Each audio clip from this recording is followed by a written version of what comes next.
I've been doing Thought Leaders for about a year. In this video, you're going to get a complete picture of a content creator's first year of creation, the money that goes into it, the money that gets made, and all the things you can expect in your first year of making something great. Good audio. By the way, this is Brew Gentleman. It's their Kolsch. 16 episodes in, this should be episode number 16. Here is where we stand. I have like 160 some subscribers. That's at least as of today. We're filming this on December the 17th, 2025.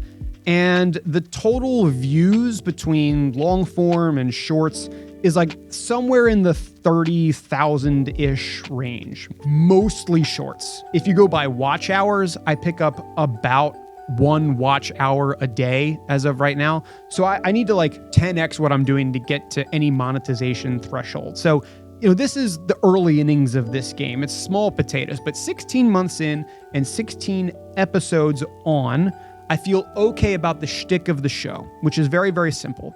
To learn from the top of the world through the bottom of a glass. Let's recap some of the really great stuff that has happened for Thought Leaders in this first year. First, there's obviously the content. Having 15 or 16 episodes means that I've had like 15 people who have said yes to this.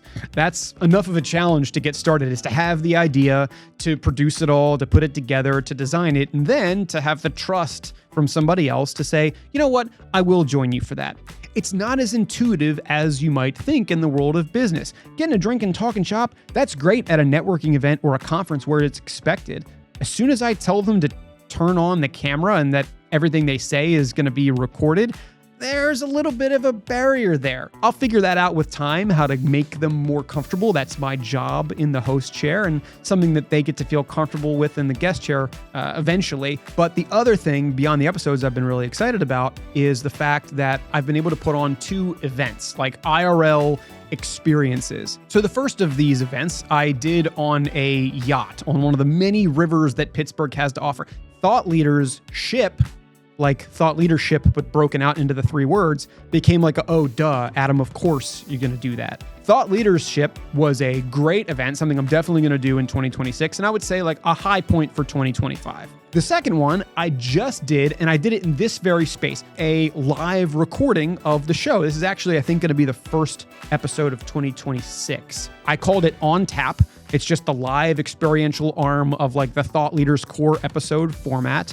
And we also had our first person not directly in the entrepreneurial world be a guest, which was Ryan Shazier, who happened to be a personal contact. He was an athlete, he was a warrior, and now had this forced pivot into this other part of life.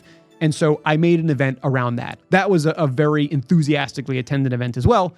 Anyway, I'm rambling, but those are 2 bright points of this year, 2 events that I did outside of the core show's format. So that was another great thing. The third, and this is where I'm going to start the conversation about money, is that I was able to negotiate the first partnership for Thought Leaders. Now, this partnership did not involve any money. I was thrilled to be able to create a 6-episode miniseries. I'm thoughtfully referring to it as the 6-pack series just because of the whole shtick of the show, featuring Innovation Works, their CEO, Van Raju, his thesis on the future of investment in Pittsburgh, as well as a subsequent 5 episodes featuring some of their investments that they made this year. That was another super high point because even though like it wasn't a brand deal in like the traditional sense of like there was money coming in, it was just trust. It was all about building trust and goodwill from well-known organizations in town who became okay with the shtick. Again, I was well aware of the occupational hazard that this can be, and they were aware of that too and said yes. And you know what? They turned out great. Now, let's talk for a second about money. Adam, how are you paying for the gear and the studio time and the yacht and the catering and the bartender and the events? How are you doing all that? How's the money coming in that you're able to then turn and reinvest into the show? Well, I will tell you, the grand total of money that has come into Thought Leaders, just for the content, for all of 2025 is a grand total of, drumroll please, nothing. $0 came in from, the 4th quarter of 2024 through the end of calendar year 2025. And that's too bad because I was looking up the amount of money that I've put into this show. We could do another drum roll here if that's helpful. It's a sadder drum roll, so like maybe a softer drum roll, like 20 grand. Yeah. Yeah. I put like 20 grand into this show this year. And this is between like editing help and mostly into the events. Like I don't want to come sit here and claim that I spent $20,000 in like studio time, or I spent $20,000 in microphones or cameras or anything like that. But I did make that level of investment. Now, that was a personal choice. The numbers do not reflect, like I could have put $20,000 into like paid ads and get like a lot more impressions and a lot more views of videos than I did for this. But like I wanted to do this show in my version of correct from the beginning. I wanted to do everything in person. I wanted to have high quality stuff. I wanted to have somebody that I could rely upon to edit some of the finer points of videos that I didn't know about. Like, some of these trailers that I've been putting out for the last 5 or 6 episodes, I don't know how to do those natively. So I invest in that time as opposed to spend that time myself. And so that's how it adds up. Dude, this stuff is expensive. Like, don't get it twisted. Every big studio like kind of podcast that you see out there, especially if it's somebody that's doing events beyond that, they're spending a lot of money.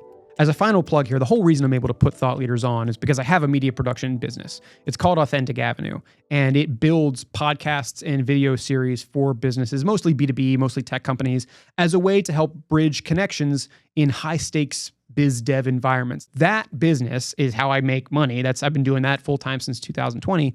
I'm using the proceeds from that to pay for this show. So let's just be clear. It's not like $20,000 that's just like burning a hole in my pocket that like came out of nowhere that like I'm taking out of the mouth of my child or anything. Like it's coming from business. But like if you have something like that, I would say like call me up, work with my business. That's the way that Thought Leaders gets done.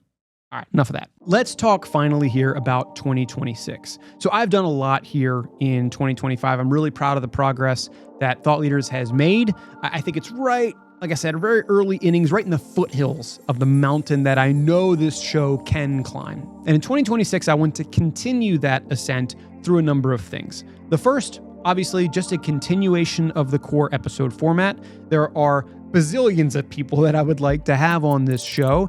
And though I can tighten up like the way that the show is shot, the way that the drinks are featured, the way that we react to those, the questions that I ask, and the length of the episode. Like there's a whole bunch of factors that I'm going to fine tune, of course, as any creator does, but I definitely just want to continue that. That's number one.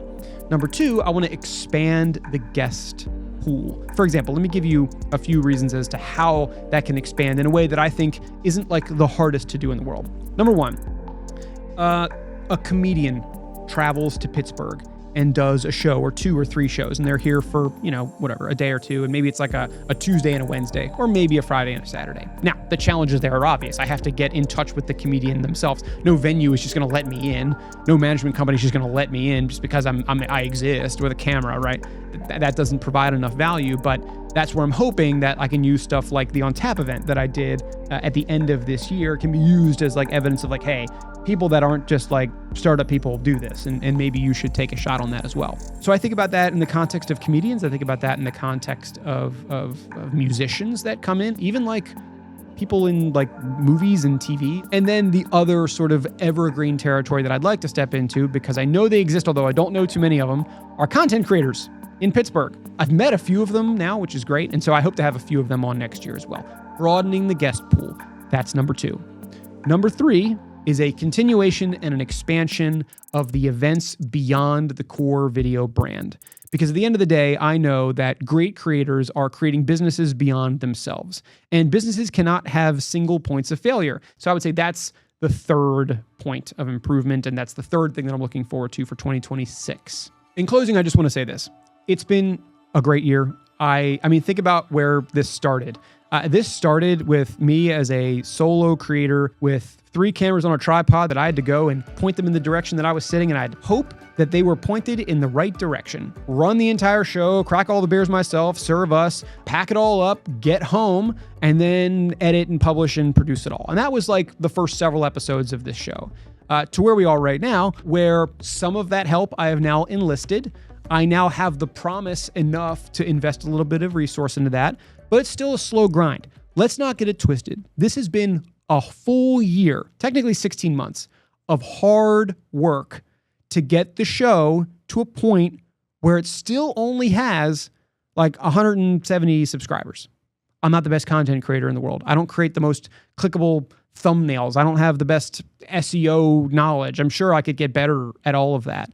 But especially in the podcast world, in this very long form content medium, it takes a lot of time. So if you're watching this and, either eagerly or grotesquely interested in how a business like this gets built or how a brand like this gets built, just be aware, for all you would-be thought leaders out there, it takes a lot of work and it takes patience. It takes a lot out of you, but you need to put a lot in order to have that return. If you have watched Thought Leaders at all this year, thank you very much. If this is the first time that you're seeing my face, hi, I hope you stick around.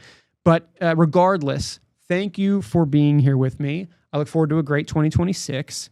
And a final cheers. A final cheers to you. And you know what? A final cheers to me. Yeah, this has been a long year, and I deserve it a little bit. All right, so I'm gonna sip to that, and I will catch you on the next one. Great. Finish the video like that, Adam.